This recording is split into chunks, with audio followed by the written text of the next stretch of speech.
नमस्कार नमस्कार, मेरा नाम है राजीव कुमार बजाज यानी आरकेबी और मैं हूं इस वक्त एडवोकेट प्रदीप नंबियार जी के साथ। प्रदीप जी नमस्कार।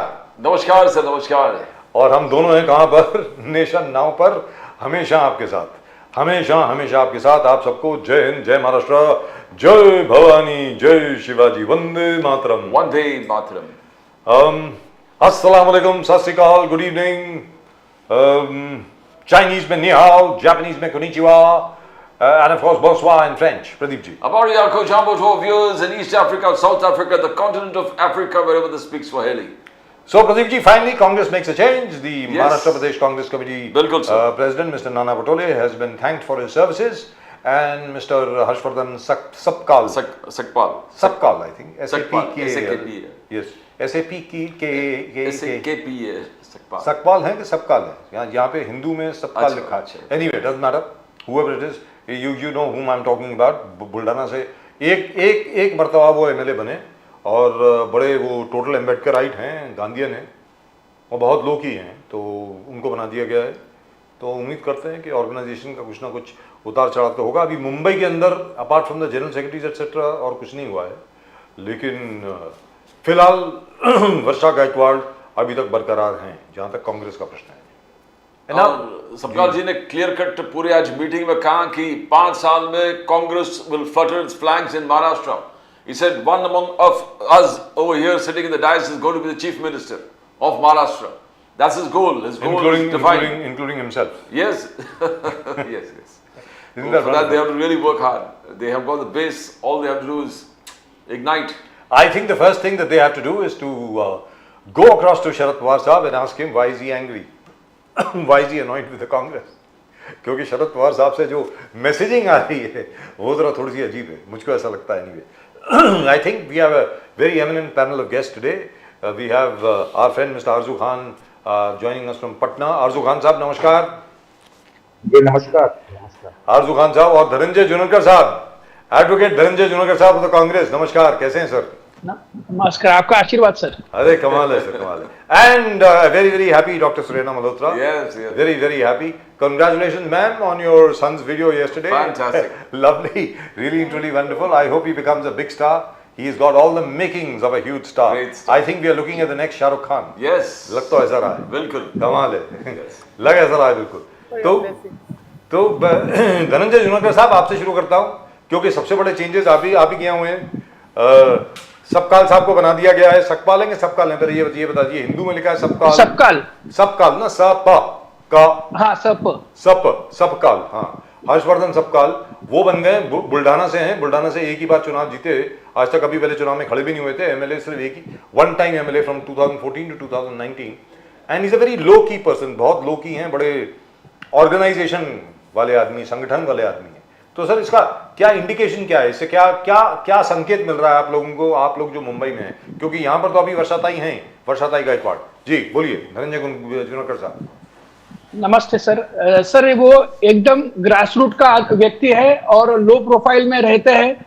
आपने अभी जैसे इंट्रोडक्शन में बताया कि वो अम्बेडकर वादी है।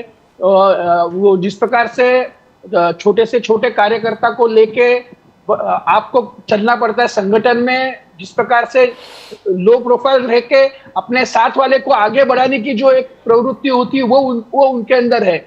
और गए 10 साल से वो राजीव गांधी पंचायत राज के राष्ट्रीय अध्यक्ष है और आदरणीय राहुल गांधी जी के साथ भी उनका रेपो अच्छा है और नेशनल वाइज भी वो काम करते रहे कंटिन्यूसली।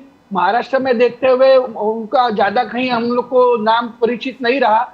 एक वन टर्म उन्होंने विधायक रहे हैं, 2019 तक उन्होंने विधायक का काम अच्छा काम किया है। पंचायत समिति, जिला परिषद में भी उन्होंने काम किया है और उनका जो एरिया है वहाँ उनका अच्छा नाम है। आदिवासियों में उनका अच्छा काम है, ओबीसी वर्ग में उनका अच्छा काम है और जिस प्रकार से वो एक उत्साह लेके आएंगे संगठन में, वो जिस प्रकार से उनका विचार है, वो अगर सक्सेस होंगे, जरूर होंगे। सक्सेस अगर हम लोग होते उस प्रकार से, तो उन्होंने जो कहा कि स्टेज पे बैठे हुए लोगों में से एक जन सीएम बनेगा, तो ये बात हम लोग बिल्कुल मानते कि इस दिशा में हमको प्रयत्न करने पड़ेंगे। वंडरफुल, वो द स्पिरिट और मोटिवेशन।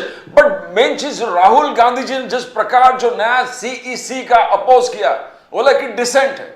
मैं एक्सेप्ट नहीं करता हूं। जो रातों रात आप जिस प्रकार से एक सीए ज्ञानेश कुमार, और ज्ञानेश कुमार जी का टोटल एफिलिएशन विद संघ के आइडियोलॉजी और बीजेपी का आइडियोलॉजी से कितने साथ है, राइट फ्रॉम जम्मू का कश्मीर, आर्टिकल 370, राम मंदिर, हर चीज में ज्ञानेश कुमार इन्वॉल्व है।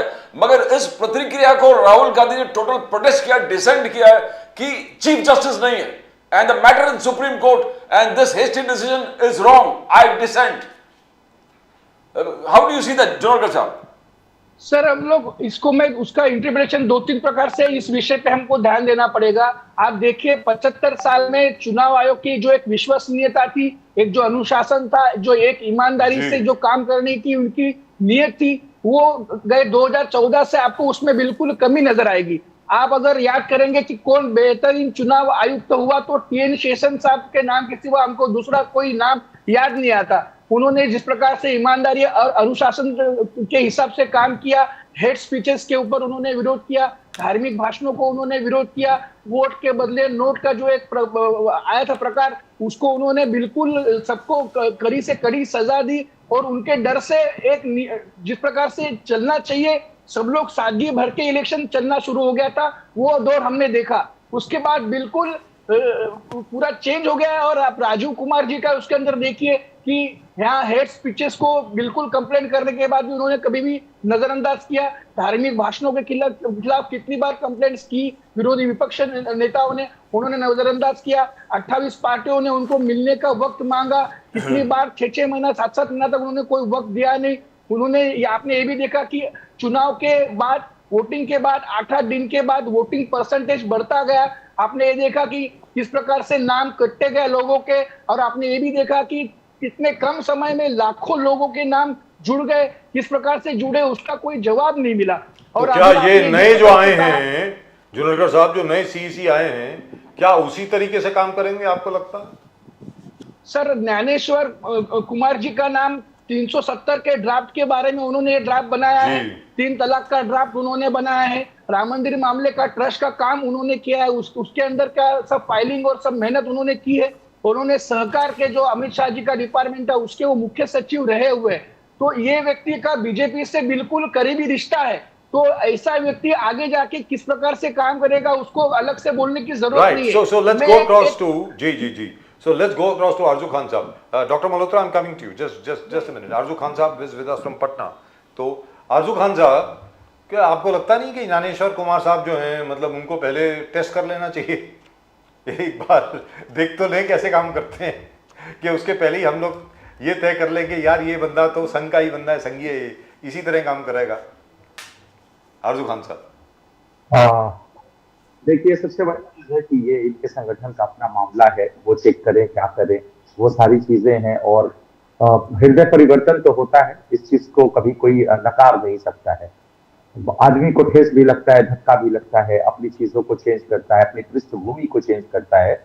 तो कितने बुरे लोग हैं, आपने देखा होगा कि उनको चांसेस दिए जाते हैं समाज में और वो बेहतर आदमी भी बन के दिखाते हैं। ऐसा बहुत सारे इतिहास है और इस इतिहास से सबक लेना चाहिए और सारे लोगों को एक औपचारिकता के हिसाब से एक मौका मिला है, मौका को देख लेना चाहिए, बेहतर होगा।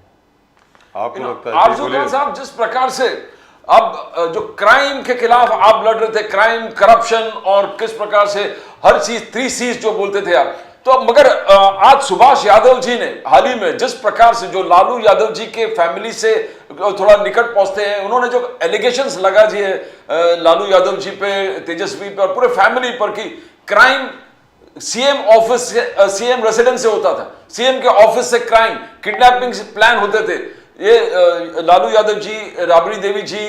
तो how do you see that कि घर के व्यक्ति इस पूरे भेद को बाहर निकाल रहा है, कितना सच्चाई है उसमें? बिकॉज सुभाष यादव जी घर से जुड़ा हुआ है, वो अगर कहता कि किडनैपिंग सीएम ऑफिस या सीएम के घर से प्लान हो रहा था तो एक बहुत सीरियस चार्ज है लालू यादव जी के फैमिली के लिए। देखिए ये कौन सी नई चीज है, लालू प्रसाद यादव को बुरा भला कहना, अपने आप को लाइमलाइट में लेके आना, कैमरे के स्क्रीन पे चलना, ये कोई नई चीज थोड़ी है। बिहार में ये प्रयोग तो हमेशा होते रहे हैं, आज मतलब 3 दशकों से होते चला आ रहा है, उसमें कोई नई चीज नहीं है। लेकिन एक चीज मैं आपको जो बताने जा रहा हूँ वो शायद नई चीज है।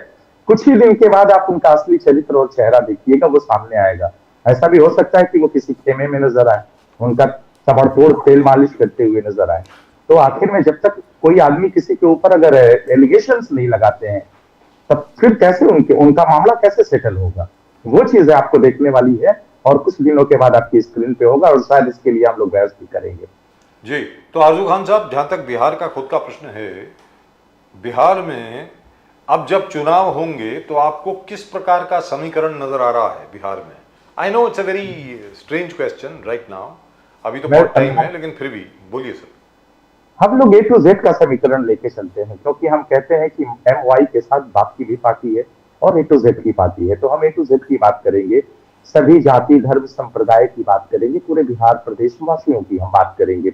और पूरे बिहार प्रदेश में सबसे बड़ा मामला है पलायन का, बेरोजगारी का मुद्दा है। प्रति व्यक्ति आय जो सबसे कम है पूरे देश में, वो बिहार प्रदेश का है। हमारा मुद्दा वो होगा जो सबसे ज्यादा जो बिजली पूरे देश में, अगर सबसे ज्यादा ब्याज दर अगर सबसे ज्यादा है, बिजली दर अगर कहीं सबसे ज्यादा है पूरे देश में तो बिहार है। और बिहार गरीब राज्य है, पिछड़ा हुआ राज्य है, तो उसकी बिजली यूनिट 200 हम कम करने की बातें करते हैं। जिनकी प्रति व्यक्ति आय कम है पूरे बिहार वासियों की, हम उसको बढ़ाने की बात करते हैं। जो वृद्धा पेंशन था, जो कि गरीब प्रदेश में 400 रुपए मिलते थे, उसको हम 1500 रुपए करना चाहते हैं। जो हमारी महिलाएं हैं जो सशक्त नहीं हो पाई है, उनके सशक्तिकरण के लिए माई बहन मान योजना के तहत हमको 2500 रुपए हर महीने देंगे। ये हमारी प्राथमिकता होगी। हम स्वास्थ्य को प्राथमिकता देंगे। कितने स्वास्थ्य सेंटरों पे कितने जो है दवाएं कितनी मिल जाती है, उनको हम जो है सबसे पहले प्रमुखता देंगे। ये सारी चीजें हैं। मिनिमम सपोर्ट प्राइस लगातार देश के किसान युवा मजदूरों की ये बात करते हैं, हम भी बात करते हैं। उनको कम से कम इस पे, बिहार कृषि प्रधान जो है प्रदेश है, उनको कम से कम अपने लागत का कम से कम उनको पैसा मिलना चाहिए, लागत से कुछ ज्यादा पैसा मिलना चाहिए, उस पर हम बात करेंगे। डीपीएम एकदम बुरी तरह से खत्म हो रहा है, ड्रग कंट्रोल जिसको कहते हैं बिहार प्रदेश में, हम उसकी बात करेंगे।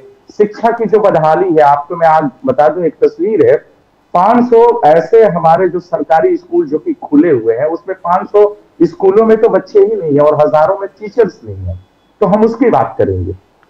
500 स्कूलों में बच्चे नहीं हैं और ना जाने कितने हजार टीचर्स नहीं। कल ही जी न्यूज पे मैं बैठा था और एक जर्नलिस्ट ने ही मुझे ये सारे आंकड़े दिए, और मैं भी थोड़ा सा चौकन्ना रह गया। और हजारों स्कूलों में टीचर्स नहीं है।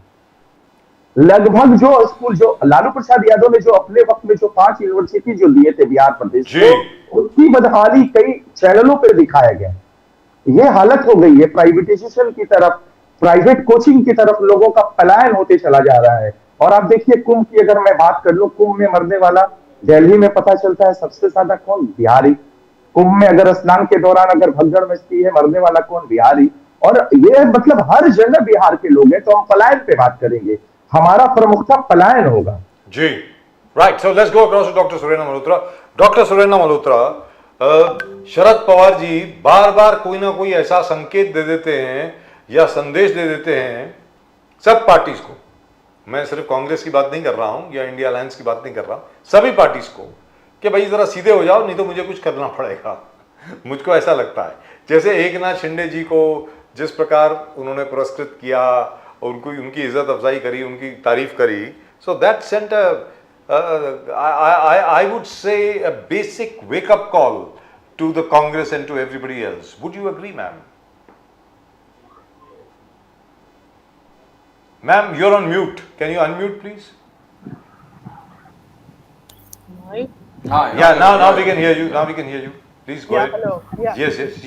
I don't really think that as we know that Pawar साहब का जो हमेशा उन्होंने मतलब बात बोली है कि पॉलिटिक्स एंड जो समाजकारण है, जो सांस्कृतिक उनका साइड है, तो उसमें हमेशा मतलब सोशल, उनका जो social his social way of working is very different and राजकीय is different. तो उन्होंने कभी दोनों मतलब कोई राजकारण में उनके एनिमी रहेंगे तो पवार साहब कभी उनसे बात करेंगे ही नहीं, ऐसा कभी उन्होंने रखा ही नहीं है। उन्होंने राजकारण को अलग से ट्रीट करते हैं और जो सोशल जगह है, उनकी सोशल स्पेस है, वहाँ पे वो काफी अलग है।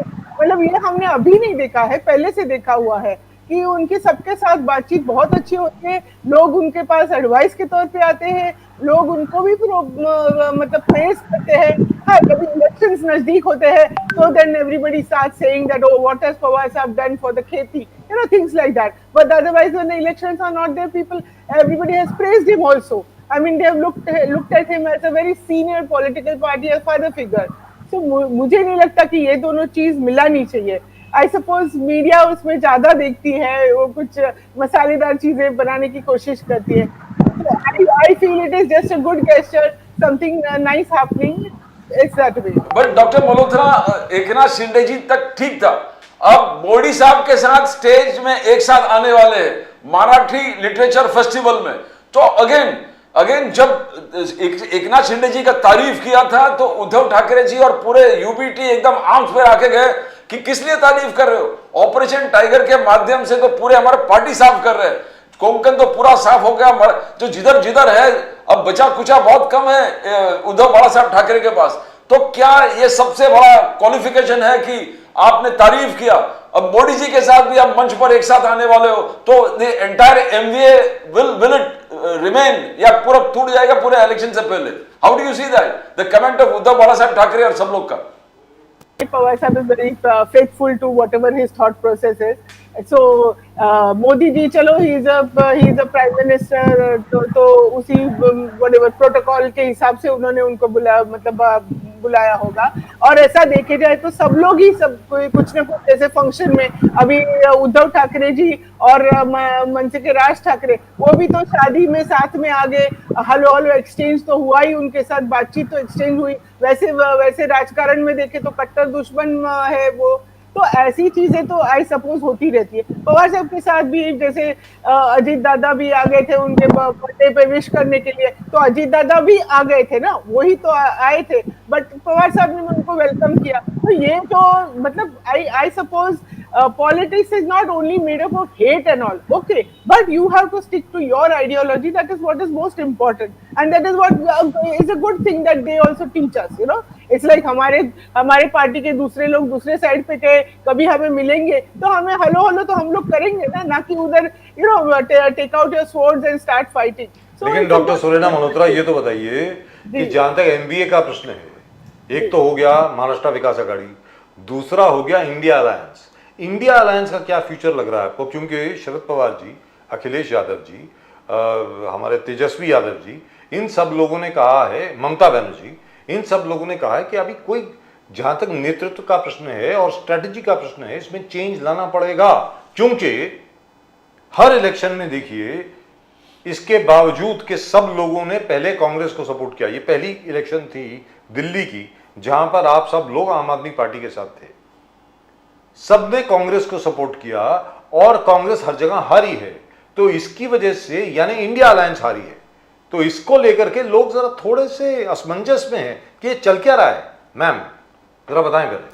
This is something they have to sit down and work out together. Whatever the strategies have to be planned, and those strategies keep on changing as per the politics goes forward and the different situations arise.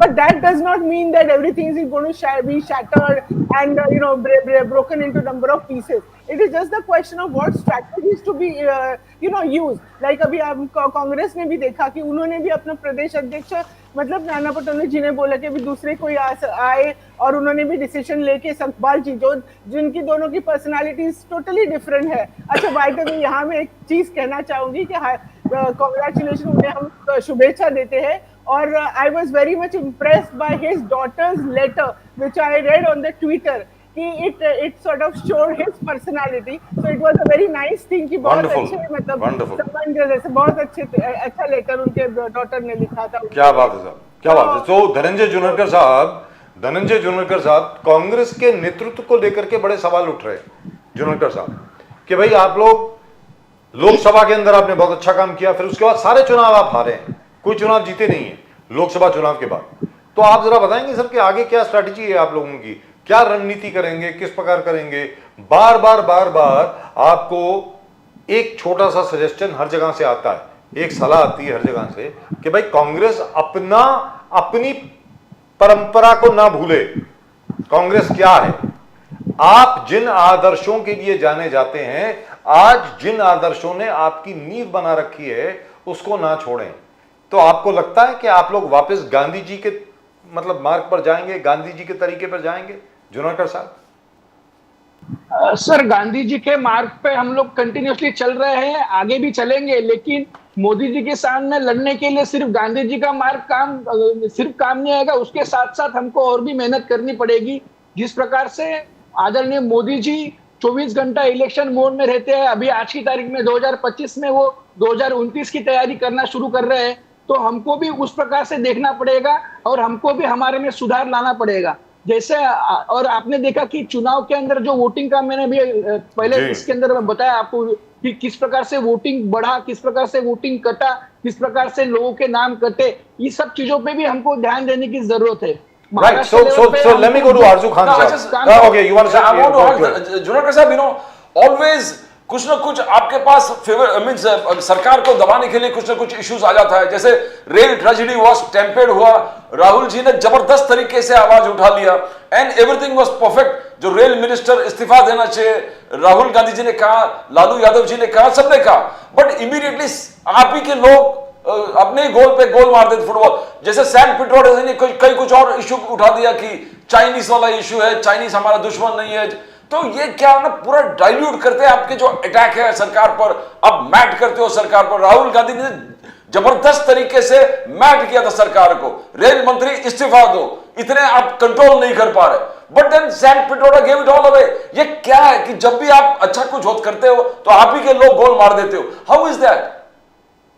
Sir, ये Sam Pitroda जी का जो विधान उन्होंने किया था, वो अगर विधान नहीं करते तो ज्यादा अच्छा होता था। बिल्कुल वैसे विधानों से पार्टी का नुकसान होता है, लेकिन पार्टी ने भी ये बताया कि वो विधान जो उन्होंने किया वो उनका एक खुद का व्यक्तिगत उनका मत है, पार्टी से उनका कोई लेने जाना नहीं। वो मत से पार्टी की अपनी लाइन, अपनी अलग लाइन है। और आपने ये भी सही कहा कि ओवरसीज कांग्रेस के प्रेसिडेंट है सर। सर, ओवरसीज कांग्रेस के प्रेसिडेंट है, पर लेकिन और लगता ऐसा है कि बीजेपी के लिए काम करते हैं। विधान किया, वो विधान का ये वक्त भी नहीं था और वो विधान की जरूरत नहीं। अनावश्यक विधान करने से और अनावश्यक बात करने से हमारा दूसरी जगह कहीं ना कहीं नुकसान हो जाता है, वो भी ध्यान देने की जरूरत है। और ये उनकी जो लाइन है, उनकी वो खुद की लाइन है, वैयक्तिक लाइन है उनकी, पार्टी का तो इनको अलविदा नहीं करना चाहिए हो चुकी है सर। अरे जुनेकर साहब, एक बार इनको अलविदा कर चुके हैं, दोबारा कर दीजिए ना। अभी क्या है आरजू खान साहब, ये अश्विनी वैष्णव साहब जब से आए हैं तब से मैं तो सर, मुझे कितने साल हो गए, मुझे याद भी नहीं है कितने साल हो गए जर्नलिज्म में। I have been a journalist for 43 years, 43 साल हो गए। पता नहीं कितने रेलवे मिनिस्टर्स को मैंने देखा है सर, लेकिन ऐसा रेलवे मिनिस्टर मैंने कभी नहीं देखा है। और आज तक मैंने कभी इतने रेलवे एक्सीडेंट्स होते हुए नहीं देखे जब से ये शख्स जो हैं अश्विनी वैष्णव साहब, बहुत बड़े आदमी सर, ब्रिलियंट मैन, जीनियस है, जब से ये रेल मंत्री बने हैं, अरे यार वो एक्सीडेंट मतलब बंद ही नहीं होते। हर जगह पे एक्सीडेंट, हर महीने कोई ना कोई वाहियात, मतलब कुछ त्रासदी हो जाती है।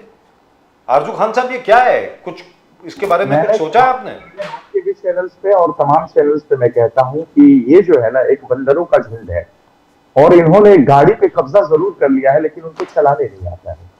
तो चलाने वाली मामला है जो ना, वो चलाने की कला इनके अंदर नहीं है। किसी तरह चाहते हैं कि झूठ बोल के, परसेप्शन फैला के, भ्रम की राजनीति करके, हिंदू मुस्लिम ध्रुवीकरण की राजनीति करके ये सत्ता में बने रहना चाहते हैं। हकीकत यही है। तो इनको काम पे अपने फोकस नहीं करना। अगर वाकई में एक बार अगर कोई चीजें, दुर्घटनाएं होती है, 2 बार होती है, 3 बार होती है, तो आदमी अलर्ट हो जाता है कि फिर आगे से ऐसी चीजें ना हो पाए। लेकिन अश्विनी जो आपने वैष्णव जी का जो नाम लिया, जब से रेल मिनिस्टर बन गए हादसा होते चले जा रहे हैं जी, लेकिन उसके ऊपर कोई मामला नहीं है। अच्छे आंकड़े तो मतलब ऐसे जबरदस्त तरीके से छिपाए जा रहे हैं कि मत पूछिए। अपने मतलब किए हुए कामों पे जो इन्होंने जो कालिक पोते हैं ना, जो इनके चेहरे पे, इस तरीके से वो नेम छुपाते हैं, वो नंबरिंग छुपाते हैं कि पूछिए मत। और मैं तो अभी मतलब थोड़ा सा अचंभित रह गया।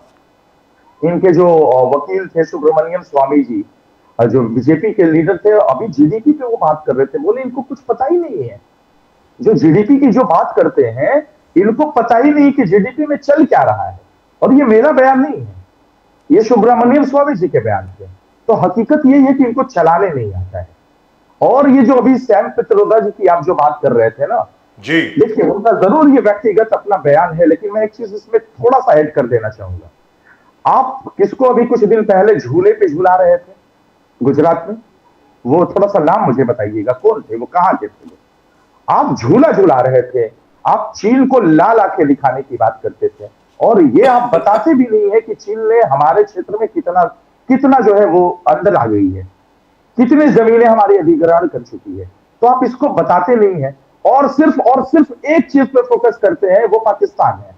पाकिस्तान हमारा दुश्मन मुल्क है, ये आप जरूर बताते हैं, क्योंकि उसमें आप हिंदू मुसलमान का एंगल देखते हैं, ध्रुवीकरण की राजनीति देखते हैं, लेकिन चाइना पे नहीं बोलते हैं। तो फिर जब आप उनको जब झूले में झुलाते हैं, लाल आंखें दिखाते नहीं है, अपनी जमीन लगातार जो है उनके हवाले करते जा रहे हैं, तो ये कोई बढ़त नहीं है। तो आप तो दुश्मन का नाम ही नहीं लेते, लाल आंखें दिखाते ही नहीं है, सिर्फ एक ध्रुवीकरण की राजनीति आप उसको पाकिस्तान में नजर आता है। आप कहते हैं कि हिंदू जितने भी हिंदू है जो अल्पसंख्यक है बांग्लादेश में, अफगानिस्तान में, पाकिस्तान में, वो आएंगे, हम उनको जो है सर कहाँ आए?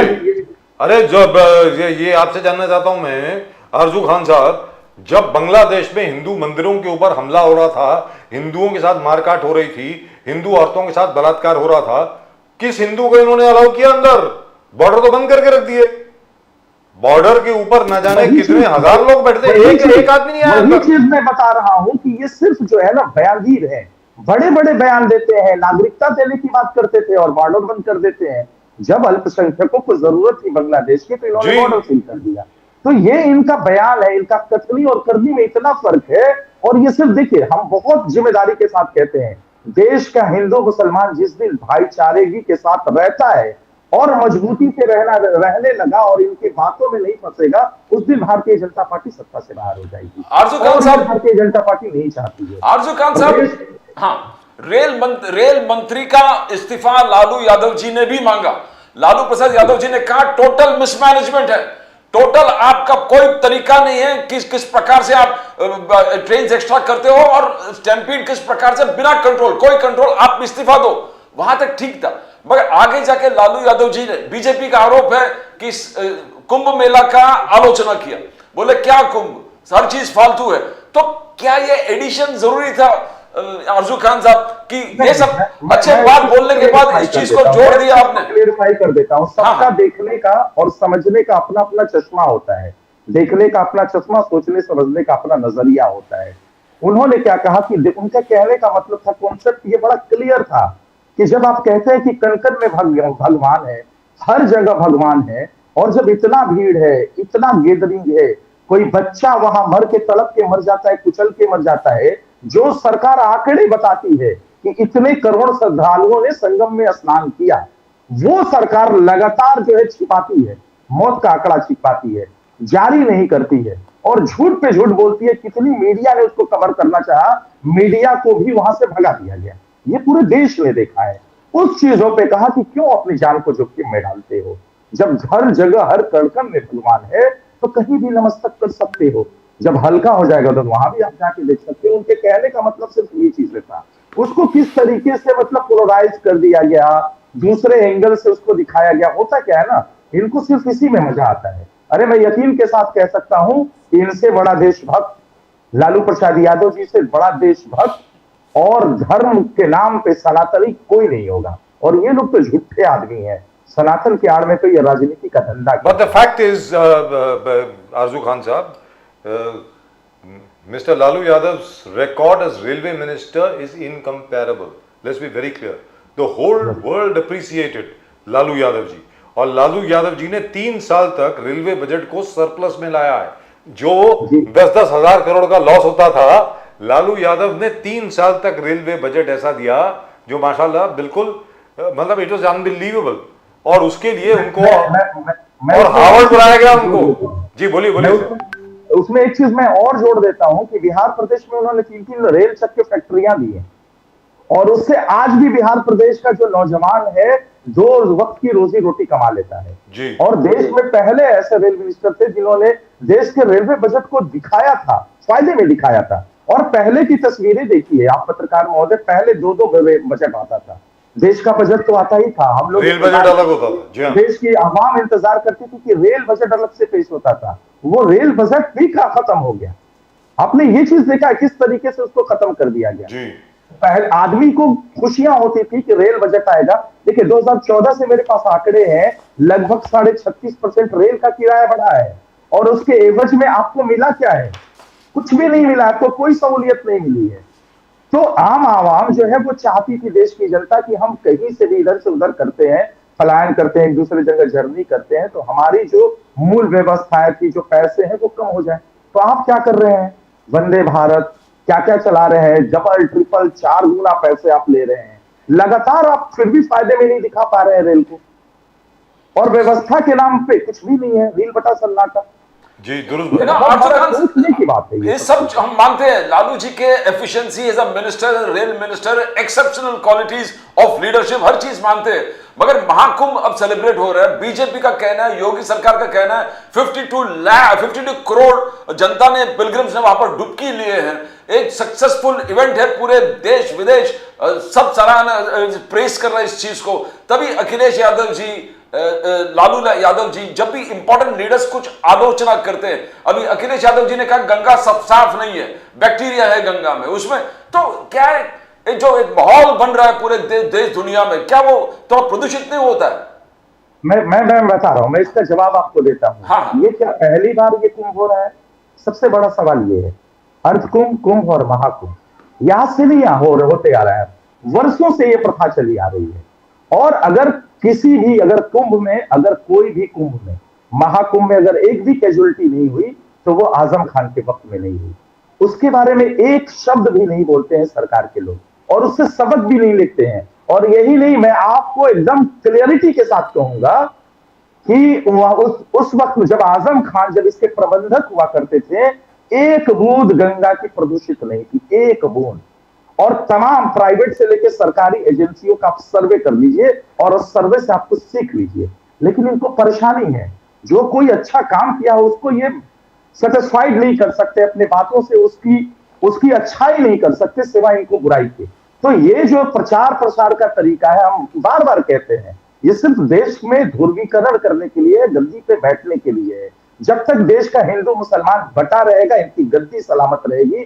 जिस दिन देश का हिंदू मुसलमान एक साथ रहने लगेगा, इनकी बयानों में नहीं आएगा, ये गद्दी से बाहर चलेगा। ये बात आपकी बिल्कुल दुरुस्त है अर्जू खान साहब, कि जब अर्धकुंभ हुआ था और कुंभ जब हुआ था, जब इनको आजम खान साहब को अपॉइंट किया गया था, कुंभ मेले का अध्यक्ष जो अपॉइंट किया गया था, तो कुंभ के आसपास कुछ नहीं हुआ था। रेलवे स्टेशन के आसपास भगदड़ मची थी, जहां पर ट्रेजेडी हुई थी। बीजेपी के लोग उसी को पॉइंट आउट करते हैं, लेकिन ये बताना भूल जाते हैं कि वो प्रयागराज के आसपास नहीं हुआ था। It was not at the site, वहां पर कोई स्टैम्पीड नहीं हुई, कुछ नहीं हुई। क्योंकि यहां, I am so sorry, I am taking a long time on this, we are taking a long time on this, Arzoo Khan sahab, और उसके बाद I would like doctor Surena Malhotra also to come in on this. और आरजू खान साहब, क्या एक बेसिक चीज होती है कि यार जाने का रास्ता एक है, वापस आने का रास्ता दूसरा होना चाहिए ना। मतलब ये तो बेसिक चीज है ना, एंट्री एंड एग्जिट होना चाहिए। तो मतलब क्या किसी को समझ नहीं आया ये क्या हो गया? और दूसरी चीज, हम लोग मेजरमेंट कर रहे हैं, हम लोग गिन रहे हैं, मैं मानता हूं ये महाकुंभ बोल रहे हैं कि 144 साल के बाद ऐसी प्लैनेट्स की अलाइनमेंट हुई है जिसकी वजह से अभी इसको 144 साल के बाद महाकुंभ बोला जा रहा है। But all I am saying is, if you are able to measure the number of people who have taken the holy dip, अभी कह रहे हैं 54 करोड़ उन्होंने स्नान किया है, तो जितने लोग मरे हैं उनकी संख्या क्यों नहीं आ रही है बाहर? ये संख्या जब आ सकती है तो वो क्यों नहीं आ सकती? ये चीज हम लोग बार बार विपक्ष होने के नाते आप तमाम टीवी चैनल्स पे हम लोग उठाते हैं, लेकिन ये क्या है ना, ये तुलना कैसे करते हैं कि मेरे वक्त में इतने मरे, आपके वक्त में इतने मरे। अगर हम बिहार की बात करते हैं कोई चीज में, तो कहते हैं कि हमारे वक्त में इतना, आपके वक्त में इतना। ये मतलब कीचड़ से कीचड़ को धोने की कवायद शुरू कर देते हैं। हकीकत यही है, इनको जिम्मेदारी से अपने भागते हैं, इनको जिम्मेदारी से कुछ नहीं लेना है। आप जब इतने आंकड़े बता सकते हैं कि इतने करोड़ लोग नहाए, तो आप मरने का आंकड़ा क्यों नहीं बता सकते हैं? अरे हमको मालूम है जेसीबी से उठा उठा के फेंका गया है। और यही नहीं, जो पत्रकार जो कवर करने जा रहा था उसको 1 किलोमीटर दूरी पे रोक दिया जाता था। सर लाठीचार्ज क्या है? अरे आजू खान साहब, लाठीचार्ज किया है उस रात को, पत्रकारों पे लाठीचार्ज हुआ है। जो रिपोर्ट करने के लिए जा रहे थे। पत्रकारों को तो उन्होंने कहा कि पत्रकारों ने कहा कि मुझे भेड़ियों में आप जकड़ दीजिए लेकिन मुझे जाने दीजिए, मैं जाऊंगा, मेरी ये ड्यूटी है। तो ये हो रहा है देश में, और ये सिर्फ क्यों हो रहा है? पोलराइजेशन के लिए हो रहा है, और कुछ नहीं। इनको मुसलमान मरे, उनके मरने से इनको कोई फर्क नहीं होता है, इनको सिर्फ सत्ता में बने। लेकिन एक चीज है सर, ये उल्टा पड़ गया। अगर ये वास्तविकता में हिंदू मुस्लिम कराने की ये कोई कवायद थी तो वहां पे सब लोगों को रिलीफ देने वाले, सब लोगों को दवाई लाने वाले, पट्टी बांधने वाले सब लोग मुसलमान थे जो आसपास रह रहे हैं। भाई it was Muslims who came. मैं कहूंगा देखिए, ऊपर वाले ने जो भी करता है ना, ऊपर वाला सबका सृष्टिकर्ता जो है बड़ा बेहतर कोई चाहे मुसलमान अलाउड नहीं है सर। आरजू खान साहब छोटी सी बात रह जाएगी नहीं तो, वहां पर 370 साल पुरानी एक गिरजा भी है, चर्च भी है वहां पे जी। वहां पे ईसाइयों ने भी बहुत मदद करी है, जितने भी जख्मी लोग थे उन लोगों की। अरे यही तो इस देश की खूबसूरती है, यही इस देश की खूबसूरती है। भारत एक गुलदस्ता है, उस गुलदस्ते में सूखे फूल भी होंगे, कुछ लकड़ियां भी होंगी, कुछ घास भी होंगे, और तरह तरह के फूल भी होंगे। लेकिन ये क्या चाहते हैं? सिर्फ एक तरह का रंग हो, रूप हो, लेकिन उनको उनकी जवाबदेही अगर कैजुअलिटी हो जाती है तो उसकी जगह पे कुछ नहीं। अरे बहुत बेहतर हुआ कि उन्होंने कहा कि मुसलमान यहाँ पे बैंड है। अगर मुसलमान चला जाता तो इनको मिल गया होता अभी तक। आरजू खान साहब मुसलमान है, भगदड़ कराने वाला मुसलमान मिल गया होता। आपको तो दो राय नहीं है। आपको नहीं लग रहा 52 करोड़ यानी नियरली 1/3 ऑफ इंडिया का पॉपुलेशन वहां पर ऑलरेडी आ चुका है, एंड मोदी योगी शायद इसको पॉलिटिकल एक जबरदस्त तरीके से उपयोग करने की सोच भी रहे हैं और शायद सक्सेसफुल हो जाएंगे। आप इसको कैसे देखते हो? मैं इस पे आता हूं, मेरे दिल दिमाग में जहन में एक सवाल क्लिक कर गया। हाँ। आपने तस्वीरें देखी होंगी, रेलवे से जो भी जा रहा है, जो भी पूरे देश से लोग जा रहे हैं, पूरा एसी से लेके जो आपका जनरल बोगी है, वो सब कुछ एक है, पैक है। जिसका अगर रहता है बर्थ का अगर रिजर्वेशन रहता है, वो दरवाजा खोलते रह जाता है, दरवाजा नहीं खुलता। और ऐसी तस्वीरें आई कि बहुत सारे जगहों पे, एक नहीं सैकड़ों ऐसे नजीर है, सैकड़ों ऐसे वीडियो घूम रहे सोशल मीडिया में, दरवाजे तोड़ दिए जा रहे हैं, शीशे तोड़ दिए जा रहे हैं, खिड़कियां तोड़ दी जा रही हैं। क्या उनको कपड़ा देख के कभी पहचानेगी ये सरकार? बहुत बड़ा मैं सवाल आपके साथ कर रहा हूं। आप कहते थे उत्तर प्रदेश में, योगी जी कहते थे हम पहचान लेते हैं, और उनका जो है उनके फोटो जो है लगा दिया जाता था, होर्डिंग लगा दी जाती थी कि ये लोग माफिया है, ये लोग इन्होंने गलत काम किया है, ये अपराधी है। ये क्या देश की संपत्ति को नष्ट नहीं कर रहे हैं? ये कौन से लोग हैं? आप यानी कि इनको सराह रहे हैं, और देश में डिवाइड एंड रूल की पॉलिसी आप कर रहे हैं। लोकतांत्रिक पद पे बैठ के देश के हिंदू मुसलमान को आप लड़ा रहे हैं, आप लूला कुश्ती करवा रहे हैं सिर्फ और सिर्फ गद्दी के लिए। तो मैं इतना जरूर कहूंगा कि कुछ वक्त के लिए आप जरूर गद्दी पे बैठोगे, लेकिन इतिहास आपको माफ नहीं करेगा, क्योंकि आपने देश के हिंदू मुसलमान सिख ईसाई को लड़ाने का काम किया सिर्फ अपनी गद्दी के लिए। Let's go to Dr. Surena Malhotra. Surena Malhotra ji, you are aware, you are from Maharashtra, you are a Maharashtrian yourself, ma'am. हमारे यहाँ पे न जाने कितने वर्षों से गणपति फेस्टिवल होता है, हर साल गणेश फेस्टिवल होता है मुंबई में। आरजू खान पता नहीं, आरजू खान जी आप पता नहीं कभी मुंबई आए हैं कि नहीं आए गणपति के महोत्सव के वक्त? अभी कुछ दिन पहले ही आया था। अरे गणपति महोत्सव के वक्त आए कि नहीं आए? गणपति महोत्सव के वक्त आप कभी आइए मुंबई, लेकिन तस्वीरें में आनंद चतुर्दशी वाले दिन आप कभी आइए। मैं आपको बताता हूं कि सिर्फ गिरगाम चौपाटी पे ही, मैं बाकी सबकी बात ही नहीं कर रहा हूं, सिर्फ गिरगाम चौपाटी पे ही कम से कम नहीं तो 2.5, 3 के 4 करोड़ लोग होते हैं। And there has never been an accident. आज तक कोई नहीं मरा, किसी की पुलिस कंप्लेंट नहीं आई, कुछ नहीं हुआ। और अगर बाकी सब भी इंक्लूड कर लें जो बाकी हर जगह से आते हैं गणपति फेस्टिवल के दौरान, हाँ आपस में लोगों की थोड़ी बहुत आर्ग्यूमेंट हो जाती है, वो हो जाती है, फर्स्ट क्लास बिल्कुल एक चीज बहुत बढ़िया तरीके से चलती है। In fact on that day doctor Surendra Malhotra, Pradeep Ji and I we both discussed, because by the way we were the first people to carry Ganesh Utsav live on television. आज तक किसी ने पहले एक लाइव नहीं किया था। When we were working for InCableNet, we were the first people to carry it live from Indore, Gwalior, every city in Maharashtra and of course Mumbai. लाल बाग का राजा लाइव हम लोगों ने सबसे पहले शुरू किया था 1998-99 में। मैं आपसे कह रहा हूं कि हम लोग यहाँ पर मुंबई में जब इत्मीनान से इतने बड़े फेस्टिवल को, जुनेकर साहब आप भी जरा ध्यान दें, इतने बड़े फेस्टिवल को करोड़ों लोग आते हैं, उसको बड़े इत्मीनान से सब कुछ कर देते हैं, तो why couldn't they use the same management here? Ma'am जरा बताएं प्लीज। एग्जैक्टली, आई मीन इतने सालों से चल रहा है, एंड एज यू सेड कि the crowd is so much crowd, but at the same time there is something called discipline. There is disciplined way, there is discipline जो लोग लेके जाते हैं. और गणपति के में साइज क्या होती है, उमंग जैसे में ह्यूज मूर्तियां होती है, उनका टॉपल होने का भी डर रहता है, कितनी सारी मतलब प्रॉब्लम्स होते हैं उनको कैरी करने में, तो भी इतनी बहुत अच्छी तरह से वहां जाता है.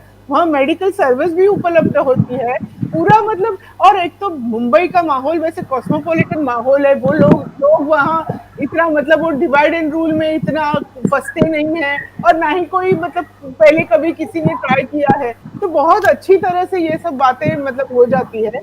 एंड एज हम लोग ने जैसे देखा भी कि महाकुंभ में भी अल्टीमेटली मुसलमान लोग ने भी बहुत सारी मदद की थी, तो लोगों के ऊपर छोड़ो तो actually there is no problem at all, कोई प्रॉब्लम है ही नहीं. हाँ, लोग अपने आप तो अच्छी तरह से मैनेज कर सकते थे. ये कोई उनको जो क्या करते हैं ना पॉलिटिकली ये कर देता है. अभी हमने जैसे देखा मुंबई में हिंदू मुसलमान सब लोग कितने अच्छी तरह से रहते हैं. It is only where some instigation हो जाता है तो कुछ प्रॉब्लम्स आती है. अरे लाल बाग के राजा को सबसे पहले जो हार पहनाया जाता है बाहर, वो 2 टंकी की मस्जिद से बनाया जाता है. मतलब क्या है, और क्या बोले इसके बारे में, मतलब this is like crazy. So why do you think this is happening as far as the Kumbh is concerned in Haridwar? Sorry, in Prayagraj. Why do you think that is happening? Is it mismanagement? That is the absolute mismanagement, giving more importance to the VIP culture. Not caring for the people in general. जैसा हमने देखा भी काफी videos देखे कि वहाँ पे मतलब जैसे VIP कल्चर, VIPs को जाने के लिए बाकी सब लोगों का दरवाजा मतलब वो जगह ही बंद कर दी, तो वो लोग जाए कहाँ, तो people are just pouring in but they don't have an outlet over there. तो ये सब मतलब लोगों के बारे में सोचना ही नहीं, ये बस उनको खाली आंकड़े कितने लोग आ गए, हमने कितना बड़ा मैनेज किया. इट इज लाइक जो घर में कभी कभी अचानक मतलब ऐसे बाहर के गेस्ट आते तो हम कचरा कैसे लोग सोफे के नीचे डालते हैं, इसी तरीके का इसी मेंटालिटी से ये सब हैंडल किया जाता है कि लोग बाहर मतलब internationally you show that a big thing is going. तो मैम अगला अर्धकुंभ जो है वो नासिक में है. जी, नासिक और त्र्यंबकेश्वर में. तो I want to ask you, Dr. Malhotra, why is the India Alliance hell bent on criticizing Mahakumbh? जैसे TMC लीडर ममता बनर्जी ने कहा यह महाकुंभ ने मृत्यु कुंभ है. खड़गे साहब ने कहा क्या वहां डुबकी लेने से एम्प्लॉयमेंट क्रिएट होगा, क्या बिजनेस क्रिएट हो जाएंगे, क्या प्राइस राइज कंट्रोल में आएगा. तो खड़गे साहब का हाल ही में अखिलेश यादव जी ने कहा गंगा जी साफ नहीं है, गंगा जी को साफ नहीं है, गंगा जी में पूरा बैक्टीरिया. तो एक एक कमेंट जैसे आता है. लालू यादव जी ने कहा कि कौन सा कुंभ, ये कुछ कुंभ नहीं, सब फालतू है. तो the leaders of India Alliance criticizing the Mahakumbh is adding to BJP's advantage. Don't you think that? It is not. It is. I don't think it is like criticizing because BJP has done it. It is the question that it is absolute mismanagement, which was seen by everybody. And उसमें लोग मर गए हैं, that's a fact. और कितने मरे ये कुछ आंकड़े डिक्लेयर नहीं किए जाते हैं, कुछ बताया नहीं जाता है. एंड मैंने पहले भी बोला है कि it is many of the time you feel कि it is only marketing, it is a marketing gimmick. जो सादगी थी, जो सब चीजों में जो सिंपलनेस, सादगी, जो क्या बोलते हैं ना प्रसन्नता, वो सब चीजें कहीं और रह गई.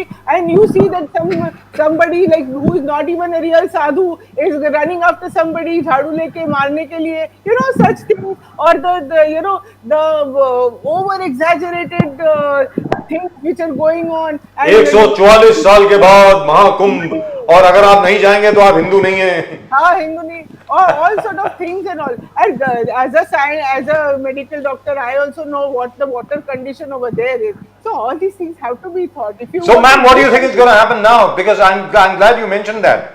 You are a medical doctor yourself. For me, the real story will start after February 26th. What will happen then? How are we going to control all that? Because there's going to be a mountain of garbage.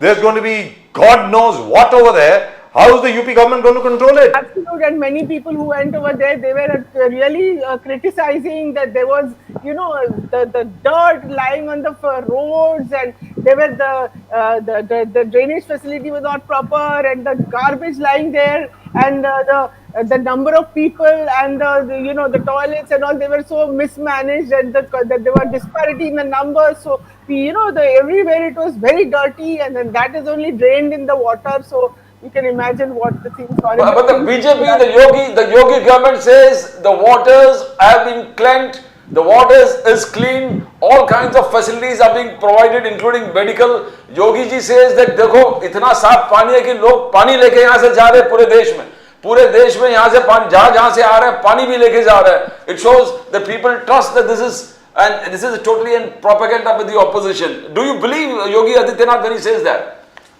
That is not, of course not. I mean, pani leke ja rahe now in India, many people believe in such things and all. But at the same time, you can just imagine that having so much of dirt is running into that. So how it can be really clean? I mean, they have to prove that. If the figure of 54 crore or 52 crore people is correct, it's absolutely mismanaged. How can anybody really manage that? And the figure is exaggerated or whatever. अगर Ganga Sagar dam से और Narora dam से आज ये और ज्यादा पानी छोड़ दें गंगा का, तो there is a possibility it might actually be clean. Let's be very clear that Ganga cleans herself up. We have been fighting for this now for a very long time.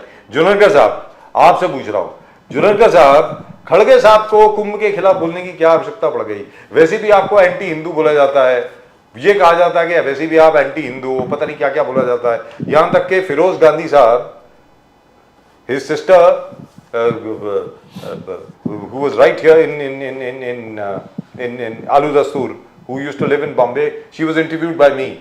I think that was the last interview she ever gave. That was in 93, 94 and so on. उनके नाम को भी change कर दिया, कह दिया वो फिरोज गांधी नहीं, उनका नाम फिरोज खान था and so on and so forth. वैसे ही आपके खिलाफ इतने लांछन लगते रहते हैं कि आप जो है एंटी हिंदू हैं, टोटली प्रो मुस्लिम हैं, तो ये बोलने की जरूरत क्या थी सर? बताएं ना प्लीज. सर ये सेंटेंस उन्होंने जो बोला है वो सेंटेंस का इंटरप्रिटेशन मैं उन लोगों के लिए कर रहा हूं कि जो लोग वहां 144 साल में ये आया है और वापस जिंदगी में मौका नहीं मिलेगा, ये सोच के जो दरवाजे तोड़ रहे हैं, खिड़कियां तोड़ रहे हैं, अपनी जान जोखिम में डाल रहे हैं, ऐसे लोगों के लिए वो सेंटेंस है कि आप किस प्रकार का काम कर रहे हैं वहां जाने का, और इस प्रकार से आप जाएंगे तो सनातन धर्म का मान सम्मान किस प्रकार से बढ़ेगा. जिस प्रकार से मैंने कुछ वीडियो देखे कि महिला वहां विंडो के ऊपर बैठी है और वो लोग तोड़ रहे हैं, वहां से बम्बू लकड़ी डाल के ये कर रहे हैं, उसको हैरान कर रहे हैं, और इस प्रकार से आप पानी डाल रहे हैं. तो आप सोचिए इस प्रकार से अगर कोई काम करके आप सनातन धर्म की किस प्रकार से रक्षा करने जा रहे हैं.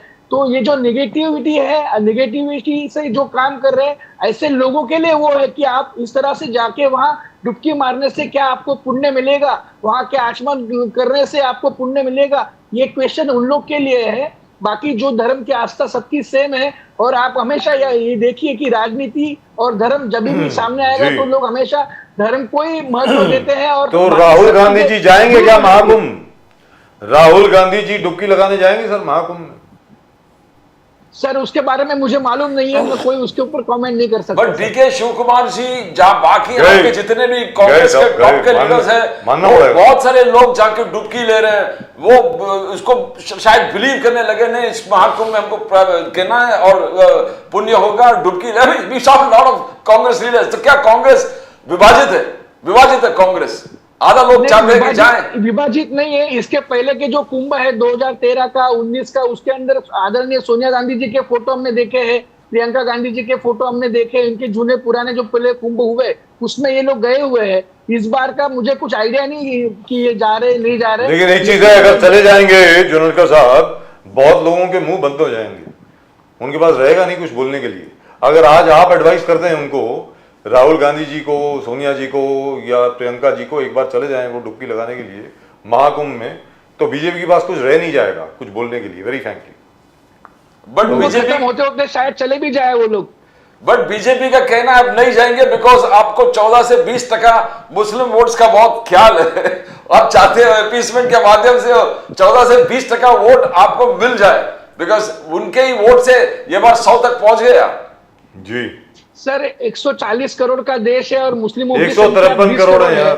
वो 20 करोड़ के अंदर 18 साल के ऊपर के कितने मुस्लिम है अपने को हमारे पास रिकॉर्ड नहीं है। अगर एक कोई कॉमन सेंस की बात है, अगर बस 12-13 करोड़ मुसलमान के वोट लेके 140 करोड़ लोगों के ऊपर कोई राज करने की सोच सकता है तो कोई भी बिल्कुल इम्पॉसिबल चीज है। इसके लिए एक एस्टिमेट के मुताबिक करना है, क्रिटिसिज्म करने के जुनेरकर लिए साहब, एक ठीक है एस्टिमेट के क्या? मुताबिक बाकी ये बात में कोई उसके अंदर महत्व नहीं है सर। जुनेरकर साहब, एक एस्टिमेट के मुताबिक, अनऑफिशियल ऑफ कोर्स, इंडिया की पॉपुलेशन अब 153 करोड़ है। 153 करोड़ है सर, 140 करोड़ आप 3 साल पहले की बात कर रहे हैं। But I think everybody in the parliament, including Sonia Gandhi, Rahul They all Gandhi, say सब- 140, 140, 140. 140. Everybody says 140 because that is the figure which everybody accepts. But actually it is over 150 crores, very frankly, because ये No. नहीं है कि 6 साल के अंदर population बढ़ी नहीं है जी। I want to know from you, Junakar साहब, राहुल गांधी जी बहुत जबरदस्त इश्यूज उठा रहे, जैसे F-35 फाइटर एयरक्राफ्ट जो यूएस से ले रहे, राहुल गांधी जी ने पूरे उनका विवरण दे दिया कि ये 28 लाख खर्चा पर आर खर्चा इस देश को, उसमें कोई टेक्नोलॉजी ट्रांसफर नहीं है। उन्होंने कहा 65 फ्लॉज इसमें खुद पेंटागन ने नुक्स निकाले हैं, और उन्होंने कहा खुद एलॉन मस्क ने कहा दिस इज जंक। तो ये सब राहुल गांधी जी हाईलाइट कर रहे हैं। चाइनीज ड्रोन पकड़ के उन्होंने कहा कि हमको ऐसे टेक्नोलॉजी लाना है, मगर ये सब उल्टा हो गए।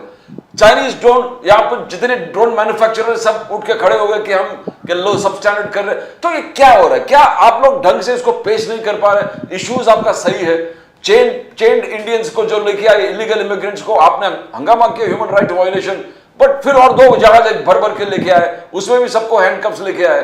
तो व्हाट्स हैपनिंग जुनोर साहब? आप देखिए, अभी चाइनीज ड्रोन का आपने जो बोला, तो चाइनीज ड्रोन को तो डायरेक्ट वहां से इंपोर्ट करना हमारे यहाँ पाबंदी है, लेकिन उसके पार्ट अलग अलग लेके आप वहाँ यहाँ हिंदुस्तान में असेंबल कर सकते हैं। राहुल गांधी जी का जो कहना था कि हमारे यहाँ आईटीआई है, हमारे यहाँ आत्मनिर्भर होने की क्षमता है, तो क्यों ना हम लोग इस लाइन में जाके आगे हम बड़े आगे जाके दुनिया का नेतृत्व करें।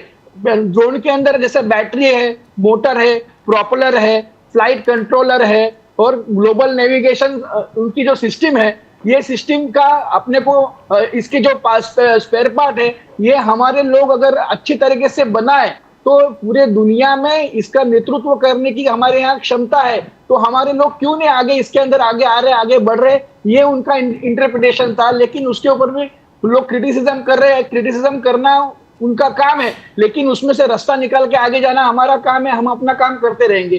दूसरी लेकिन बात जो आपको बताया प्रदीप जी ने सवाल पूछा ना आपसे, वो ये था कि राहुल गांधी जी बहुत अच्छे अच्छे विषय निकाल रहे हैं सरकार के खिलाफ। उसमें से ये भी है, एक तो F-35 है ना। I believe the F-35 sale to India is a scam. We will talk about it tomorrow. It's a fraud. That F-35 stealth aircraft is useless, number 2, and it is of no use to India. Number 2, as far as the Chinese drones are concerned, Rahul Gandhi ji का कहने का तात्पर्य यह था कि हम ऐसे क्यों नहीं बना सकते भाई, जैसे ये चाइनीज ड्रोन्स हैं, दे आर सो एडवांस, जैसे टर्किश ड्रोन्स हैं, which Bangladesh also has by the way, why can't we make them here?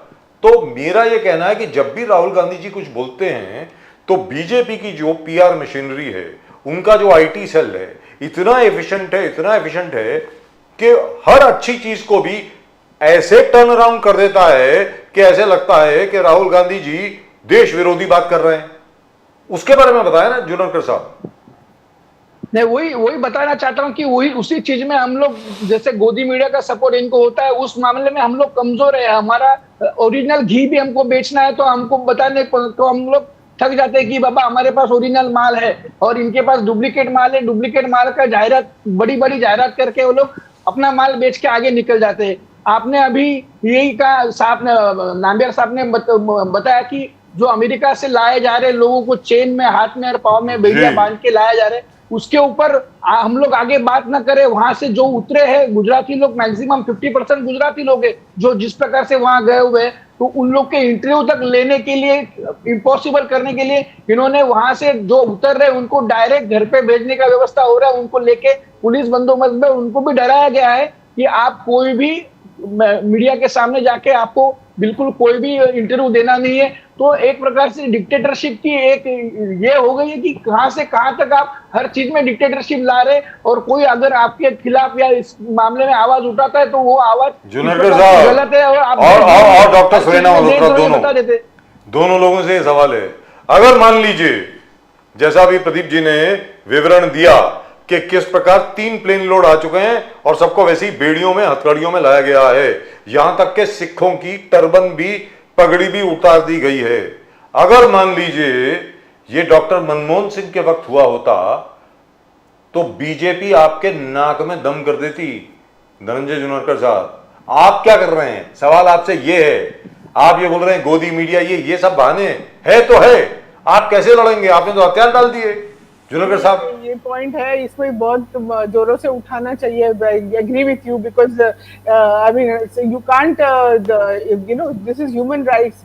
किसी के रिलीजन पे तो आज नहीं आनी चाहिए। आप किसी को भी ला रहे हो, वापस ला रहे हो, ठीक है, उन्होंने गलत किया, उनको बेड़ियों में भी क्यों लाया जाए, उनको वापस दे दो, ठीक है। बट यहाँ पीएम मोदी जी कुछ उसके ऊपर कुछ रिएक्ट ही नहीं कर रहे।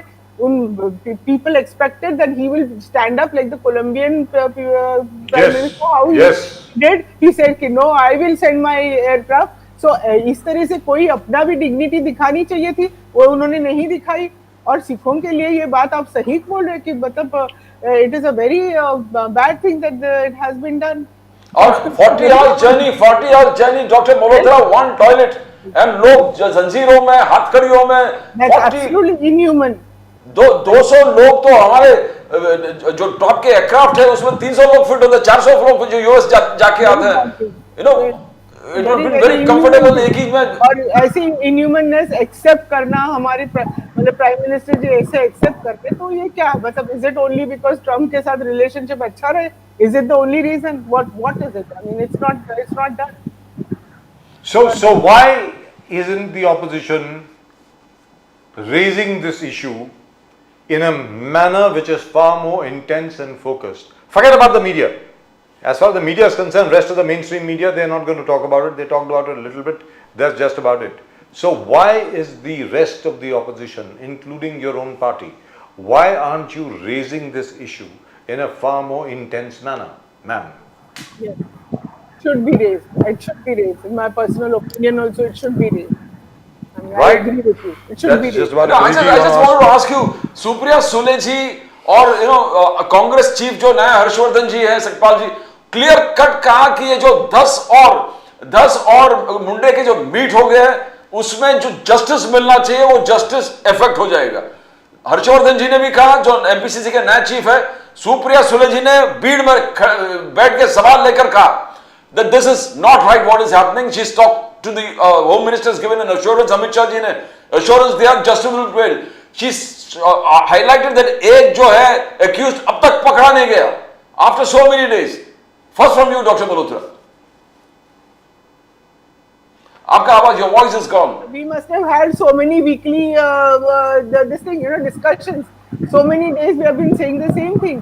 And why, I mean, such a one person, when Supriya Tai said that when they can tap the नेताओं के फोन टैप कर सकते हैं, इतनी बड़ी टेक्नोलॉजी उनके पास है, मगर एक सादा अक्यूज को पकड़ना इतना मुश्किल हो रहा है। वो ये क्या दर्शाता है? वो अक्यूज के पास क्या चीजें हैं कि जिसमें बड़े बड़े लोगों को भी उसमें उनके अगेंस्ट भी कुछ सबूत मिला जाए, तो इसको क्यों नहीं पकड़ रहे हैं? ये सच बात है, कितने दिन हो गए, ये मतलब चीज खत्म ही नहीं हो रही है। सुप्रिया ताई भी अभी वहां गए थे खुद, वो भी उनके वाइफ को मिले और उन्होंने मतलब बोला है कि नहीं, सत्यमेव जयते, and I will fight this case and I will see that justice is been given. So definitely, I mean, as you see, it is just getting prolonged and prolonged. ये मामला जो है, फिर परवनी का सोमनाथ सूर्यवंशी जी, उनका मामला है, उसमें क्या हो रहा है? कुछ भी नहीं हो रहा है। That's right. लोगों ने आवाज So you have major issues, ma'am. Yes, आपके पास बहुत मेजर इश्यूज हैं सरकार के खिलाफ। जी जी, बहुत सारी, और जैसे गुनाह तो खत्म ही होने का नाम नहीं लिया जाता है. And there are cases of suicide. One young girl, she also jumped, and because somebody, her boyfriend troubled her. So these things. Then okay, just today only I saw one video where somebody didn't allow the person to get into the society. So he just 8 जन को ऐसे ही कुचल दिया उसने. तो मतलब लोगों को इतना ये हो गया है कि गुनेगारों को कि हमें कोई कुछ करेगा ही नहीं, इतना जी। उनमें घूर आ गया है. तो they क्रूर do बात है। anything. I mean, such shocking things we come to know. Every day we are listening to something new and something very deviant. So, I hope all of you will take it up very, very strongly, because this entire thing has not been taken up strongly at all, so which is very convenient for the ruling party. मतलब जो अभी बेड़ियों में लोगों को जिस तरीके से वापस भेजा गया, the violence which is taking place all over Maharashtra, effectively no protests are happening. God knows why. Sir Maharashtra में as doctor Malhotra was saying, Supriya Sule ji खुद बैठी है भीड़ में और मुंडे जी अब तक he is not resigning. He's not resigning. He's not resigning. They have not. It's not. I mean, इतने बड़े-बड़े. you can't even think इतना कोई किसी के अगेंस्ट प्रोटेस्ट करे, खुद मतलब मुंडे आना चाहिए कि बाबा okay, I resign till the time, okay, let everything be sorted, but I resign till that time. Let it be. He should come out that way. ये He कोई won't. मतलब this is what sort of Unlikely. behavior is this? Unlikely, man. Unlikely. Yeah. I don't think that's going to happen. Right, that's just about it for tonight's show. Dr. Malhotra, thank you very much for joining us. So nice of you, ma'am. Thank you. Thanks And for once again, so much time. all the very best for Junior. I hope he does very, very well. He's excellent. Thank you so much. Thanks a lot for the Fantastic. blessings. Thank you. Namaskar. Namaskar. Right, that's just about it. First, Arzu Khan Saab left, and now I think Advocate Dhananjay Junarkar has also left. They had to go to another channel. So that's it from both of us, from both Pradeep ji and myself. That's it. That's all we've got for you in tonight's show. आप channel को subscribe जरूर करें. Please do subscribe to the channel. And वो bell icon के ऊपर press भी करें. That will be nice. Do send me your comments as well. अपने comments भी भेजें. And we'll of course see you again tomorrow. That's it from both Pradeep ji and myself. Namaskar. जय हिंद, जय महाराष्ट्र, जय भवानी, जय शिवाजी, वंदे मातरम. Vande Mataram.